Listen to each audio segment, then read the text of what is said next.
iOS 18 is here. It's available for any iPhone that supports iOS 17, going as far back to 2018 with the iPhone XS and XR. Let's dive into everything new. iOS 18 introduces all new home screen customization. Now you'll be able to move your icons anywhere on your home screen finally. And they now adapt to the dark mode. And now you can even tint your icons to whatever color you desire. You can even turn an app icon into a widget easily, and resize a widget without needing to remove it and re-add it to your home screen. iOS 18 also introduces an all-new redesigned control center. Now there's multiple pages of controls, and you can customize which controls you want with the controls gallery. And when apps get updated for iOS 18, you can even add third-party controls to the control center. And just like the home screen widgets, you can easily resize controls in the control center. And these controls are not just limited to the control center. Now the flashlight and camera buttons on your lock screen can be finally changed to whatever control you want. And with the action button on iPhone 15 Pro, iPhone 16, and iPhone 16 Pro, you can set whatever control from the control center on there as well. The Photos app has also received an all-new design, which has been met with some major criticism over the past few months. Now it's just a single page with photos organized in topics. Personally, I'm not a fan of this design, but let me know what you think about it. Messages has also gotten some major updates this year. Tapbacks have gotten a complete redesign, and now you can tap back with any emoji or even sticker. You can also bold, strike through, or italicize words in your messages. And you can add animated effects to your words and messages as well. And you can finally write a message now and have it be scheduled to send later. And when you don't have access to cell service, you can have your message sent via satellite. Using the same technology from emergency SOS via satellite on iPhone 14 and later, you can now send messages to anyone in your contacts when you don't have access to cell service.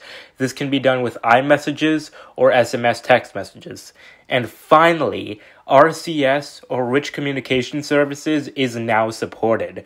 So, if you're texting someone without access to iMessage, like Android devices, you can have many key iMessage features, such as higher quality photos and videos, read receipts, and messaging over Wi-Fi. Safari now gets highlights, where Safari can automatically detect relevant information on a web page and highlight it for you.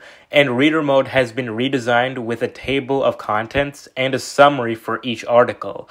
There's an all-new app, the Passwords app. This is essentially the password section from the Settings app, now put into its own separate app. It's coming to iPhone, iPad, Mac, Vision Pro, and even Windows with the iCloud for Windows app.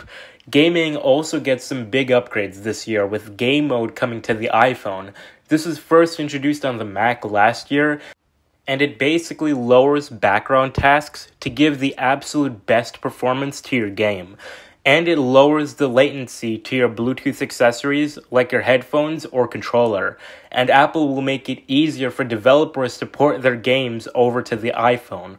The Game Porting Toolkit, which allows game devs to bring their Windows games to macOS, is being upgraded this year to allow game devs to port their games over to iPhone and iPad as well, especially upgraded with the A18 chips in the iPhone 16.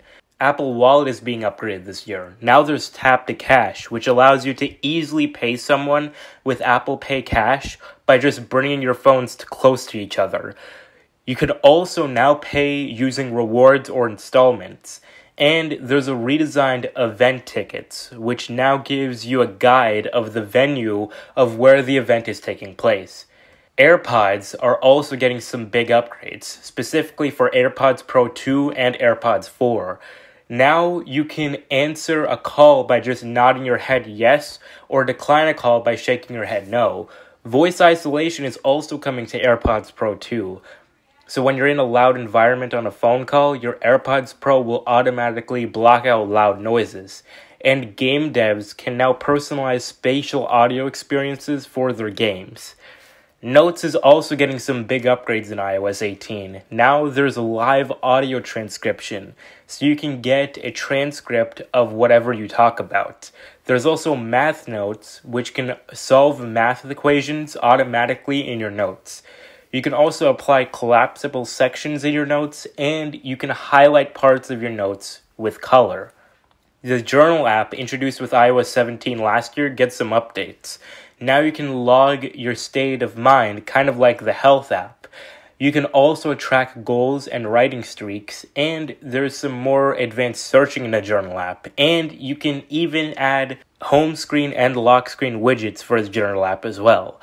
iOS 18 also adds the ability to lock an app with Face ID or Touch ID, and you can even hide an app, and it will be in a new hidden app section in the app library, which will require you to unlock with Touch ID or Face ID. And when you hide an app, the entire system will recognize that app is hidden, so it'll remove all mentions of that app and cease notifications from that app as well. And there's an all-new Accessory Setup Kit, which allows accessory makers to give you an AirPods-like setup experience for their accessories. And the app for that accessory won't have access to other Bluetooth or Wi-Fi details on your device.